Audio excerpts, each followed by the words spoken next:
Comedy actor Seshu வந்து எனக்கு சின்ன பாப்பா பெரிய பாப்பா நடிக்கும் போதுலேன்னு தெரியுமா, ஒரு 30 வருஷமா பழக்கமா. ரொம்ப இனிமையான ஒரு நண்பன் பழகுவதற்கு. நல்லபடியா வந்துகிட்டு இருந்தான். ரொம்ப கஷ்டப்படுறவங்களுக்கு உதவி பண்ணுங்கிறதுல ஒரு மிகப்பெரிய எண்ணம் உள்ளவன். ரொம்ப நல்ல பையன், ரொம்ப வேண்டியவன்.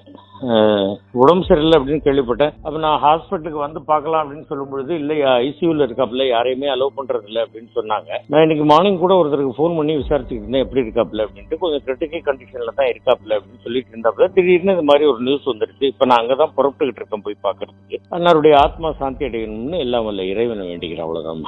ஓகே சார், 30 வருஷமா அவரை தெரியும் அப்படின்னு சொல்றீங்க. ரியல் லைஃப்ல அவர் எப்படிப்பட்ட கேரக்டர் சார்? எல்லாருக்குமே அதுதான் நான் சொன்னேன்மா, ரொம்ப பழகுவதற்கு இனிமையான நண்பர் அப்படின்னு நான் சொன்னேனே. எல்லாருக்கும் உதவி பண்ணக்கூடிய ஒரு பர்சன் அப்படின்றது எனக்கு தெரியும். இப்ப ரீசெண்டா கூட ஒரு படத்துல நாங்க எல்லாரும் ஒன்னா தான் நடிச்சுட்டு இருந்தோம். அந்த படத்தினுடைய வேலைகள் கூட ஒரு நாள் வேலை பாக்கி இருக்கு அப்படின்ற மாதிரி டைரக்டர் சொன்னாரு. பாவம் என்னமோ ரைட், ஆண்டவன் வந்து அவரை அழைச்சிக்கிட்டாரு அப்படிங்கிறது தான், வேற ஒன்னும் சொல்றதுக்கு இல்லை.